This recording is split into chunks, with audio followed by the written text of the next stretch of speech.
देखिए, हमें देश के अंदर एक कानून अभी आया है पार्लियामेंट में, आपने भी सुना होगा, आरक्षण के लिए। और उसके लिए कहा गया है कि स्टेट्स को ये राइट दिया गया है कि वो ओबीसी में जातियों को शामिल करें। जब उनको ये राइट दिया गया है तो वो किस आधार पे करें? हमारे पास उनकी जनगणना की तो सूची है नहीं, कौन कितना ओबीसी कहाँ पर है। उनको ओबीसी को क्या फैसिलिटीज़ देनी है ये हमें नहीं मालूम। हर ओबीसी ये समझती है, हर जाति समझती है कि वो सबसे ज़्यादा है। ये एक जनरल इम्प्रेशन है सभी लोगों में, उन्हें सबसे ज़्यादा हक मिलना चाहिए। तो उन ओबीसी की जब तक जातीय जनगणना नहीं होगी तो कोई आधार तो नहीं होगा कि रिजर्वेशन कैसे मिले और कितना मिले, उसके आधार पर ही तो दिया जाएगा। जातिगत जनगणना, मेरा आपसे सवाल ये है कि जातिगत जनगणना ना कराने का क्या सेंस है? इससे क्या नुकसान है? कोई नुकसान है? जातियाँ तो हैं देश में। या सिर्फ इस बात का डर है कि जो रूलिंग पार्टी है उनकी जाति बहुत छोटी है, माइनॉरिटी है, और वो मेजॉरिटी के ऊपर रूल कर रहे हैं, क्या इस बात का डर है? तो जातिगत जनसंख्या होना बहुत ज़रूरी है देश आगे के लिए। देश में जो भी प्रोग्राम बनाने हैं, जो भी नीतियाँ तय करनी है, किस जाति को क्या क्या करना चाहिए, उसके लिए ज़रूरी है। इसीलिए तो डिमांड की जा रही है। एक सवाल और था मेरा, आपने पिछले मुस्लिमों के लिए आरक्षण की बात उठाई है, थोड़ा बताएंगे क्या है? देखिए, अगर आप इसका ओवरऑल देखेंगे तो देश के अंदर सबसे ज़्यादा पिछड़ा तबका मुसलमान है। कहीं भी स्लम्स में आप चले जाएं, मेजॉरिटी मुस्लिम्स की आपको मिलेगी।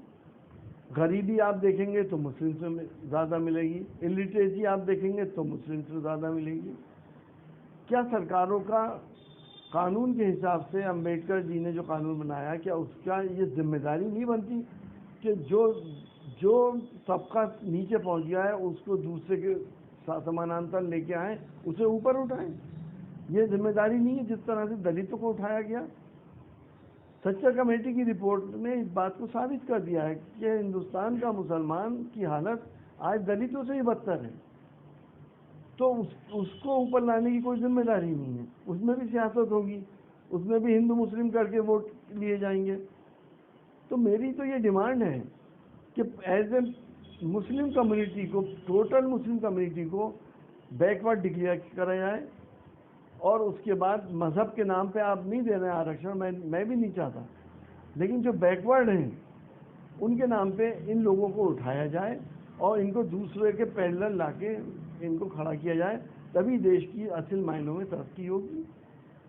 आरक्षण मुसलमानों को भी लाभ उतना ही मिलना चाहिए जितना दूसरों को है।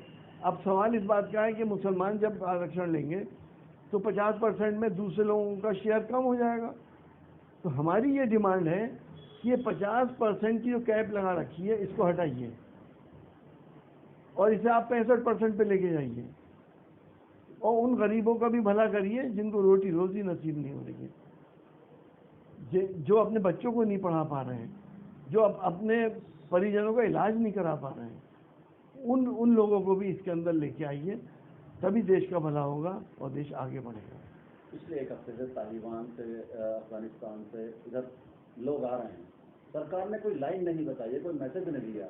देश के जो जनता, देश का लोग हैं वो कंफ्यूज हैं कि इतने लोग आ रहे हैं, उनको नागरिकता कैसे मिलेगी, क्या है, क्या मानते हैं आप सांसद होने के नाते, क्या मैसेज? देखिए, सरकार के एटीट्यूड से ये लग रहा है कि सरकार सबसे ज़्यादा कंफ्यूज है। तालिबान के बारे में कोई बयान तो दें, एक नीति तो बताएं देश के लोगों को कि हमारी क्या नीति है। हम सरकार से भी ये पूछना चाहते हैं कि 3 लाख करोड़ का इन्वेस्टमेंट क्या सोच के करा था?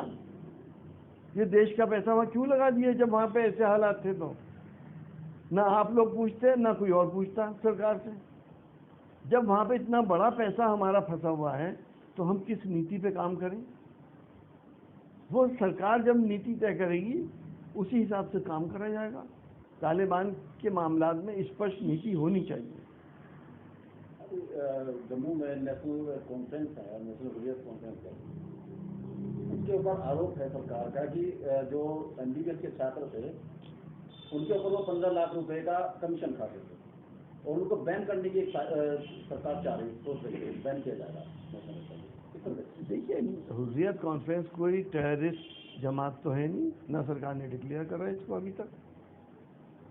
अगर वो सोशल वर्क कर रही है या पॉलिटिकल पार्टी है या पॉलिटिकल विंग है किसी पार्टी का, तो इस डेमोक्रेटिक कंट्री के अंदर ऐसे हालात नहीं है कि हम ऐसे लोगों को बैन कर दें। रहा सवाल MBBS की फीस का, क्या ये बात साबित हो चुकी है कि उनके पास पहुंचा है? हमारी एजेंसी तो ये कह रही हैं कि वो पैसा हिजबुल मुजाहिदीन और टेररिस्ट जमातों को जा रहा, हुर्रियत कॉन्फ्रेंस को तो नहीं बताया उन्होंने। तो हुर्रियत कॉन्फ्रेंस का इसमें क्या कसूर है? अगर हुर्रियत कॉन्फ्रेंस भी टेररिज्म में इन्वॉल्व है, मुलविस है, तो ज़रूर बैन कर दें, लेकिन जब तक वो एक पॉलिटिकल जमात है उस वक्त तक बैन करने का कोई औचित्य नहीं है।